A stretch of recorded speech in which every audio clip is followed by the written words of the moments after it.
السلام علیکم دوستو، میرا نام ہے محمد حسن اور آپ دیکھ رہے ہیں حسن ٹاکس۔ یہ ڈاکومنٹری ویڈیو خدا کہاں سے آیا ہے کہ موضوع پر مرکوز ہے، جس میں ہم خدا کے وجود، اس کے معجزات اور اس کے حیران کن تخلیقی عمل کے بارے میں بات کریں گے۔ کائنات کی ابتدا سے لے کر موجودہ وقت تک ہر چیز میں ایک حیرت انگیز نظام اور ترتیب ہے جو ایک عظیم ہستی کی موجودگی کی نشاندہی کرتی ہے۔ یہ ہستی کون ہے؟ یہ خدا ہے، جو ہر چیز کا خالق ہے، جو سب کچھ دیکھتا ہے، سنتا ہے اور جانتا ہے۔ ہم اس ویڈیو میں یہ جاننے کی کوشش کریں گے کہ خدا کہاں سے آیا ہے، کیا خدا کا وجود ازلی ہے، کیا اس کا کوئی آغاز ہے یا وہ ہمیشہ سے موجود ہے، اور اس کا ہماری زندگی اور کائنات کے نظام پر کیا اثر ہے۔ آئیے خدا کی موجودگی کے اس دلچسپ سفر کا آغاز کرتے ہیں اور دیکھتے ہیں کہ کائنات کی ہر چیز میں اس کی موجودگی کیسے عیاں ہے۔ سب سے پہلے ہمیں یہ بات سمجھنے کی ضرورت ہے کہ خدا آیا نہیں ہے، خدا ہمیشہ سے ہے، اور یہ ہماری کائنات ہمیشہ سے نہیں ہے بلکہ اس کو تخلیق کیا گیا ہے۔ اور آج کی جدید سائنٹیفک بگ بینگ تھیوری اس چیز کو سپورٹ کرتی ہے۔ اسٹیڈی اسٹیٹ کائنات کا تصور ماضی میں ایک اہم نظریہ تھا جو کہ بگ بینگ ماڈل کے مقبول ہونے سے پہلے کا تھا۔ یہ نظریہ Fred Hoyle, Thomas Gold and Hermann Bondi نے 1948 میں پیش کیا۔ اس نظریے کے مطابق کائنات ہمیشہ سے ایک مستقل حالت میں رہی ہے، نہ تو کوئی آغاز ہے اور نہ ہی کوئی اختتام۔ انسان ہمیشہ سے پیدا ہوتے رہے ہیں اور ہمیشہ کے لیے پیدا ہوتے رہیں گے، لیکن یہ نظریہ اپنی موت خود مر گیا جب بگ بینگ تھیوری دریافت کی گئی۔ 1930 میں ایڈون ہبل نے آبزرو کیا کہ اس کائنات میں جتنے بھی ستارے، سیارے، گلیکسیز وغیرہ ہیں، یہ ایک دوسرے سے دور جا رہے ہیں، جس کا مطلب یہ ہے کہ یونیورس پھیل رہا ہے، یہ یونیورس ایکسپینڈ کر رہا ہے۔ اس کی اس آبزرویشن کو اتنی پذیرائی حاصل نہ ہوئی اور دنیا اسٹڈی اسٹیٹ یونیورس کے نظریے پر ہی قائم رہی۔ لیکن جب 1960 میں ایرنو پینزیاز اور روبرٹ ولسن نے اسپیس میں cosmic microwave background radiations دریافت کی تو وہ بگ بینگ تھیوری کو سپورٹ کر رہی تھی اور ایڈون ہبل کے آبزرویشن کو بھی سپورٹ کر رہی تھی، اور پھر آہستہ آہستہ اسٹڈی اسٹیٹ یونیورس کا نظریہ اپنی موت مرنا شروع ہو گیا اور بگ بینگ تھیوری کو یونیورسلی ایکسیپٹنس ملنا سٹارٹ ہوگی۔ اس لیے یہ چیز اسٹیبلش ہو چکی ہے کہ کائنات نہیں تھی اور تخلیق کی گئی ہے، اور اب یہ ایک یونیورسل ٹروتھ بن چکا ہے۔ جس طرح یونیورسل ٹروتھ ہے کہ ٹائم ہمیشہ آگے کی طرف موو کرتا ہے، پاسٹ سے پریزنٹ اور پریزنٹ سے فیوچر۔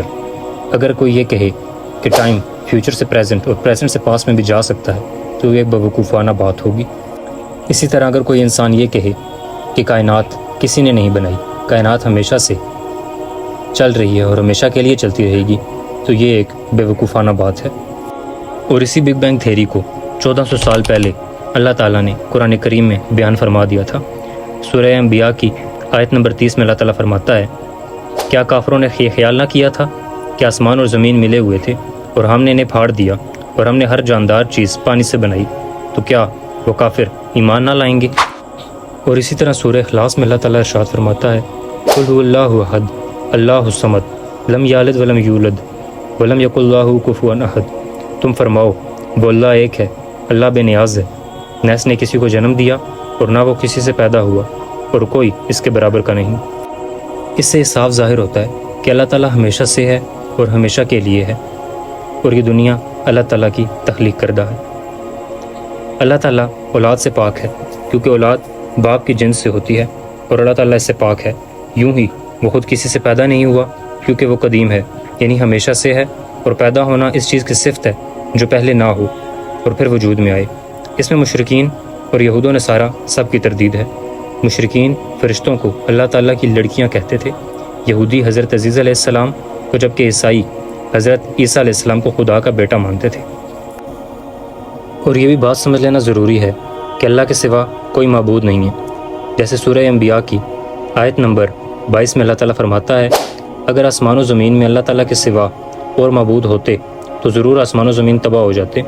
تو لوگوں کی بنائی ہوئی باتوں سے اللہ پاک ہے جو عرش کا مالک ہے۔ اب دوبارہ آتے ہیں بگ بینگ تھیوری کی طرف۔ ایڈون ہبل نے آبزرو کیا کہ اس کائنات میں جتنے بھی ستارے، سیارے، گلیکسیز ہیں، وہ سب ایک دوسرے سے دور جا رہے ہیں۔ اگر وہ سب ایک دوسرے سے دور جا رہے ہیں تو یہ چیز لاجیکل ہے کہ اگر اس کو ٹائم میں ریورس کیا جائے تو وہ کسی ایک پوائنٹ سے سٹارٹ ہوئے ہوں گے۔ اس کی مثال ایسے ہی ہے کہ اگر ہم کوئی بال آسمان کی طرف پھینکیں تو بال ہم سے دور جا رہی ہے، اگر وہ بال ہم سے دور جا رہی ہے تو یہ چیز لاجیکل ہے کہ اس بال کا کوئی سٹارٹنگ پوائنٹ تھا اور وہ سٹارٹنگ پوائنٹ ہمارا ہاتھ تھا، کیونکہ ہم نے اپنے ہاتھ سے اسے فورس دی تھی۔ ہبل نے کہا کہ اگر ہم اس سب کو ریورس کریں اور ایک ایسے پوائنٹ پہ پہنچ جائیں جہاں سے سب کچھ سٹارٹ ہوا تھا، تو وہ ایک ایسا پوائنٹ تھا جس کی ڈینسٹی انفینٹ تھی اور والیوم 0۔ فزکس کے ایک ایکویشن تو آپ سب جانتے ہوں گے، D=m/v۔ ہبل نے آبزرو کیا تھا کہ گلیکسیز، ستارے، سیارے سب ایک دوسرے سے دور جا رہے ہیں۔ اس کا مطلب یہ کائنات، یہ یونیورس بہت زیادہ واسٹ ہے۔ اگر یہ بہت زیادہ واسٹ ہے تو اس کی ڈینسٹی یقینی سی بات ہے انفائنائٹ ہوگی، اور یہ انفائنائٹ D=m/v کے فارمولے میں اگر ہم رکھیں تو اس سے صاف ظاہر ہوتا ہے کہ والیوم کو 0 کرنا پڑے گا۔ اگر والیوم 0 ہوگا تبھی ڈینسٹی انفائنائٹ ہو پائے گی، کیونکہ ہم جانتے ہیں کسی بھی فریکشن میں 0 اگر ڈینومینیٹر میں آ جائے تو پھر ایکسپریشن انفائنائٹ ہو جاتا ہے۔ It means creation ex nihilo. Creation ex nihilo ایک لاطینی فریز ہے جس کا مطلب ہے کریشن فرام نتھنگ، جس کا مطلب ہے کہ کچھ نہیں تھا تو وجود میں آیا ہے۔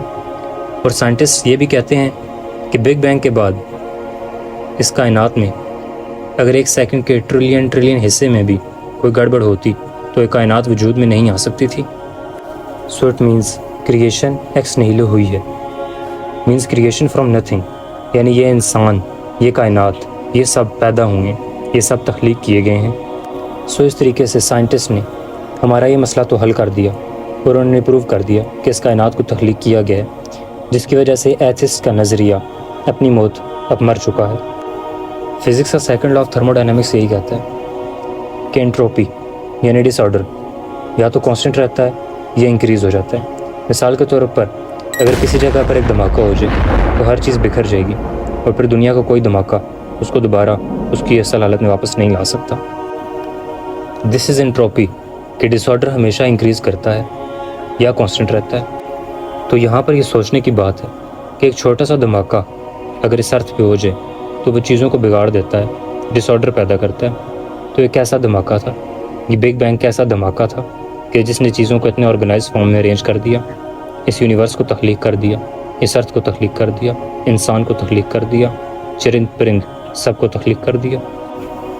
اور یہ اتنا بڑا دھماکہ کہ اس وقت پلانٹ ارتھ پہ 2 ملین سے زیادہ اسپیشیز موجود ہیں، اور نہ جانے ابھی تک کتنی اسپیشیز دریافت بھی نہیں ہوئی۔ اور اگر ایک ایک اسپیشی پہ عمریں گزار دی جائیں تو ہم ان کی عادتیں بھی نہیں بتا سکتے کہ ان کے اندر کیا کیا کریکٹرسٹکس موجود ہیں۔ فریڈ ہائل جو کہ ایک مشہور انگلش ایسٹرو فزیسسٹ ہیں، انہوں نے 1949 میں ریڈیو براڈ کاسٹ کے دوران بگ بینگ کا لفظ ایجاد کیا۔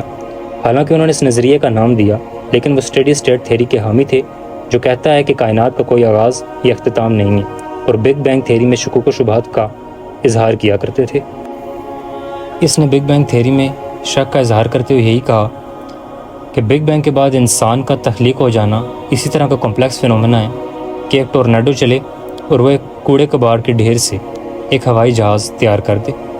کوئی پاگل انسان بھی اس بات کو تسلیم نہیں کرے گا کہ ایک ٹورنیڈو کوڑے کباڑ کے ڈھیر سے ایک ہوائی جہاز تیار کر سکتا ہے، کیونکہ ایک ہوائی جہاز تیار کرنے کے لیے ایک برین کی ضرورت ہے، اور ہوائی جہاز سے زیادہ کمپلیکس تو انسان ہے، تو انسان کے لیے بھی کسی برین کی ضرورت ہے۔ پھر الٹیمیٹلی انسان کے دل میں ایک سوال پیدا ہوتا ہے کہ جس نے انسان کو بنایا ہے وہ تو انسان سے بھی زیادہ کمپلیکس ہے، تو پھر اس کو کس نے بنایا ہے؟ For the sake of argument ہم یہ بات مان لیتے ہیں کہ ہمارے کریٹر کو بھی کسی نے بنایا ہے، لیکن پھر یہ سوال پیدا ہوگا کہ وہ کریٹر تو مزید کمپلیکس ہوگا، تو پھر اس کو کس نے بنایا ہے؟ اور یہ سلسلہ اسی طرح قیامت تک چلتا رہے گا، اور ہم اسی طرح اس ایکویشن کو سالو نہیں کر پائیں گے، اور الٹیمیٹلی ہمیں کسی ایسے پوائنٹ پہ آنا پڑے گا کہ کوئی ایک کریٹر ہو جس کو کسی نے نہ بنایا ہو، جو ہمیشہ سے ہو اور ہمیشہ کے لیے ہو۔ تو وہی تو ہے لم یلد ولم یولد، نہ اس سے کوئی پیدا ہوا نہ وہ کسی سے پیدا ہوا۔ یہ شیطان ہی ہے جو انسان میں وسوسے ڈالتا ہے کہ تمہارے کریٹر کو یعنی اللہ تعالیٰ کو کس نے پیدا کیا ہے، اور یہ قیامت تک انسان میں وسوسے ڈالتا رہے گا۔ اور اسی سلسلے میں صحیح بخاری کی حدیث 3276 ہے، رسول کریم صلی اللہ علیہ وسلم نے فرمایا، تم میں سے کسی کے پاس شیطان آتا ہے اور تمہارے دل میں پہلے تو یہ سوال پیدا کرتا ہے کہ فلاں چیز کو کس نے پیدا کیا، فلاں چیز کو کس نے پیدا کیا، اور آخر میں یہاں تک پہنچاتا ہے کہ خود تمہارے رب کو کس نے پیدا کیا۔ جب کسی شخص کو ایسا وسوسہ ڈالے تو اسے اللہ سے پناہ مانگنی چاہیے، شیطانی خیال کو چھوڑ دے۔ اور اسی طرح صحیح مسلم کی حدیث ہے 134، جس میں رسول صلی اللہ علیہ وسلم نے فرمایا، لوگ ہمیشہ ایک دوسرے سے فضول سوالات کرتے رہیں گے، یہاں تک کہ یہ سوال بھی ہوگا کہ اللہ نے سب مخلوق کو پیدا کیا ہے تو پھر اللہ کو کس نے پیدا کیا ہے۔ جو شخص ایسی کوئی چیز دل میں پائے تو کہے میں اللہ پر ایمان لایا ہوں۔ بہت سے لوگ کہتے ہیں کہ خدا نظر کیوں نہیں آتا، لیکن میں کہتا ہوں کہ خدا ہی تو ہے جو اس کائنات کے ذرے ذرے میں نظر آتا ہے، لیکن انسان شاید دیکھ نہیں پاتا۔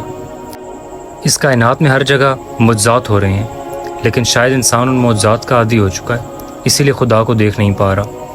ایک بیج زمین میں جانے کے بعد پورے درخت میں کنورٹ ہو جاتا ہے، ایک انسان پانی کے قطرے سے وجود میں آ سکتا ہے، ایک انڈا چوزے کو پیدا کر سکتا ہے۔ یہ سب معجزات ہیں، لیکن انسان ان معجزات پر غور و فکر نہیں کر رہا، کیونکہ انسان ان معجزات کا عادی ہو چکا ہے۔ اور اللہ تعالیٰ کی یہ کوالٹی کہ اللہ تعالیٰ ہمیشہ سے ہے، یہ انسان کی امیجنیشن سے بھی باہر ہے، کہ مطلب کوئی وقت ایسا تھا ہی نہیں کہ جب اللہ تعالیٰ نہیں تھا۔ لیکن اللہ تعالیٰ کا کروڑاں احسان ہے کہ اللہ تعالیٰ نے اپنی دوسری صفت یعنی کہ ہمیشہ کے لیے ہے، اس صفت میں ہمیں بھی شامل کر لیا ہے۔ خالق اور مخلوق کے فرق کے ساتھ اللہ تعالیٰ نے آخرت میں ہمیشہ کی زندگی ہمارا مقدر کر دی ہے۔ اور آخر میں یہ بات عرض کرتا چلوں کہ سائنسدانوں کے مطابق اللہ تعالیٰ نے اس یونیورس کو 13.8 ارب سال پہلے تخلیق کیا ہے، اور اس زمین کو یعنی ہماری ارتھ کو 4.5 ارب سال پہلے تخلیق کیا ہے۔ اور بہت سے لوگ سوال کرتے ہیں کہ بگ بینگ تھیوری سے پہلے اللہ تعالیٰ کیا کر رہا تھا؟ تو یہی تو وہ اللہ تعالیٰ کی صفت ہے جو انسان کی امیجنیشن سے بھی باہر ہے، کیونکہ اللہ تعالیٰ تو ہمیشہ سے ہے۔ میں اس کی مثال آپ کو یوں دے سکتا ہوں کہ ایک انسان نے کمپیوٹر بنایا ہے تو انسان اس کمپیوٹر کے اندر نہیں ہے بلکہ اس کمپیوٹر سے باہر ہے۔ اسی طرح اللہ تعالیٰ نے ٹائم بنایا ہے تو اس لیے اللہ تعالیٰ ٹائم کے اندر نہیں آتا، اللہ تعالیٰ ٹائم کے فریم سے باہر ہے۔ امید کرتا ہوں آپ کو یہ ویڈیو پسند آئی ہوگی۔ اگر آپ کو یہ ویڈیو پسند آئی ہو تو مجھے دعاؤں میں یاد رکھیے گا۔ شکریہ۔ اور ہاں، بہت سے لوگوں کے ذہن میں سوال آ سکتا ہے کہ اینگرو پنزیاس اور روبرٹ ولسن نے جو اسپیس میں مائکرو ویو ریڈیشنز دریافت کی تھی وہ بگ بینگ تھیوری کو کیسے سپورٹ کر رہی تھی؟ پھر اس کا جواب بھی لیتے جائیں۔ آپ جانتے ہیں جب بھی کہیں بوم بلاسٹ ہوتا ہے تو اس میں سے ریڈیشنز ایمٹ ہوتی ہیں، جیسے کہ ہیروشیما اور ناگاساکی پر گرائے جانے والے ایٹم بموں سے خارج ہونے والی ریڈیشنز نے فوری اور طویل مدتی اثرات پیدا کیے، جن میں شدید ریڈیشن بیماری، کینسر کی شرح میں اضافہ، جینیاتی تبدیلیاں اور ماحول میں طویل عرصے تک رہنے والی آلودگی شامل ہے۔ اسی طرح سائنٹسٹ نے جب اسپیس میں ریڈیشنز دریافت کی تو اس بات کی عکاس کر رہی تھی کہ کوئی بلاسٹ تو ضرور ہوا ہے، کوئی بوم بلاسٹ ہوا ہے، وہی تو ہے بگ بینگ۔ شکریہ۔